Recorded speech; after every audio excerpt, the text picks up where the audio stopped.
जरा सोचकर देखिए, एक ऐसी कहानी जो 2 लाख साल लंबी हो। ये कहानी है हम सब की, इंसानों की, जो हजारों पीढ़ियों का सफर तय करके आज हम तक पहुंची है। 2 लाख साल का इतना लंबा इतिहास, और हम इसे समझने की कोशिश करेंगे अगले सिर्फ 5 मिनट में।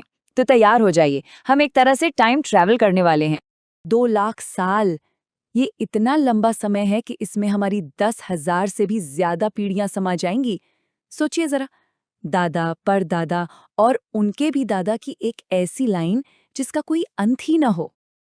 अच्छा, इसको ऐसे समझते हैं, जिन पिरामिडों को हम इतना प्राचीन मानते हैं ना, वो तो हमारे इतिहास की किताब के बस आखिरी कुछ पन्नों में आते हैं। हमारी असली कहानी तो उससे बहुत बहुत ज्यादा पुरानी है। तो इस कहानी की शुरुआत कहाँ से हुई? शुरुआत होती है अफ्रीका से।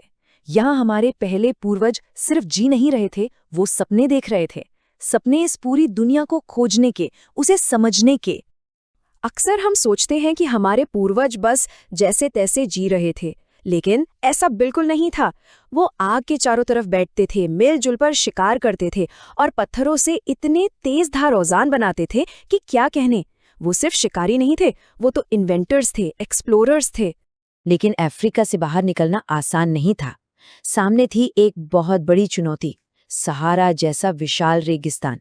तो सवाल ये उठता है कि आखिर उन्होंने इसे पार किया तो किया कैसे?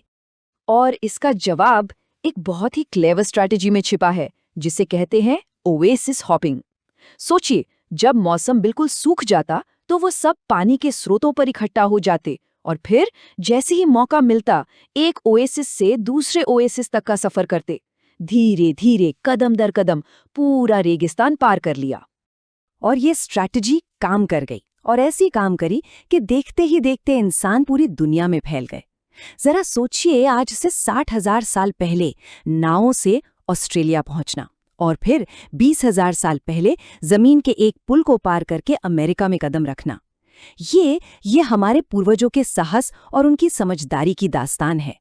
लेकिन इंसान सिर्फ फिजिकल सफर ही नहीं कर रहे थे, उनके दिमाग के अंदर भी एक क्रांति चल रही थी। एक ऐसी क्रांति जिसने कला, कल्पना और संस्कृति को जन्म दिया। वो सिर्फ जिंदा रहने के लिए जरूरी औजार ही नहीं बना रहे थे। नहीं, वो हड्डियों पर एब्स्ट्रैक्ट डिजाइन्स बना रहे थे, लाल गेरू से पेंटिंग कर रहे थे और सीपियों से गहने बना रहे थे। ये इस बात का पक्का सबूत है कि उनकी एक अपनी अलग ही दुनिया थी, विचारों और सुंदरता की दुनिया। बिल्कुल वैसी ही जैसे आज हम समुद्र किनारे सुंदर सीपियां चुनते हैं ना, वो भी चुनते थे। सोचने वाली बात है, हजारों सालों का फासला है, लेकिन खूबसूरती को पहचानने की वो नजर, वो आज भी वही है। और फिर एक ऐसी खोज हुई जिसने सब कुछ बदल के रख दिया। एक ऐसा सबूत जो ये दिखाता है कि इंसान अब सिर्फ दुनिया को देख नहीं रहा था, बल्कि उससे आगे की कल्पना भी कर रहा था। ये है लायन मैन। ये सिर्फ एक मूर्ति नहीं है, ये कल्पना की ताकत का पहला ठोस सबूत है। एक इंसान का शरीर और एक शेर का सर। सोच के देखिए, एक ऐसी चीज बनाने की काबिलियत जो असल दुनिया में है ही नहीं। ये एक मॉडर्न दिमाग की पहचान थी। लेकिन उनकी क्रिएटिविटी सिर्फ आंखों से दिखने वाली चीजों तक ही नहीं रुकी।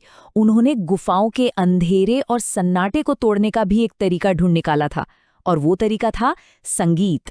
और सबसे कमाल की बात पता है क्या है? जहां लायन मैन मिला, ठीक उसके पास ही गिद्ध की हड्डी से बनी दुनिया की सबसे पुरानी बांसुरी भी मिली। दोनों लगभग 40,000 साल पुराने हैं। ये कोई इत्तेफाक नहीं हो सकता, ये एक कल्चरल एक्सप्लोजन था। तो इंसान पूरी दुनिया में फैल रहे थे, उनकी संस्कृति बढ़ रही थी। लेकिन किस्मत को कुछ और ही मंजूर था।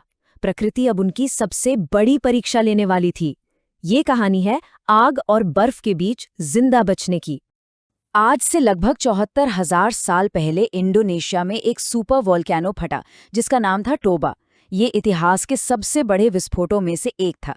इसने पूरी धरती को सालों के लिए अंधेरे और ठंड में डुबो दिया। एक ऐसी घटना जिसने इंसानियत को खत्म होने की कगार पर लाके खड़ा कर दिया था। इस तबाही के बाद पूरी धरती पर इंसानों की आबादी घटकर 10,000 से भी कम रह गई थी। सोचिए, आज के एक छोटे से कस्बे से भी कम।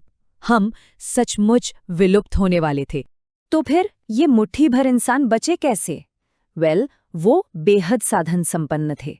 उन्होंने गुफाओं में पनाह ली, मछली पकड़ने के लिए नए औजार ईजाद किए और शायद निएंडरथल जैसे अपने दूसरे रिश्तेदारों के साथ मिलकर भी रहे। और हाँ, थोड़ी किस्मत ने भी उनका साथ दिया। और उस तबाही से बचने के बाद कहानी एक ऐसे मोड़ पर आती है जिसने आधुनिक दुनिया की नींव रखी। और इसके बाद सब कुछ इतनी तेजी से बदला कि यकीन करना मुश्किल है।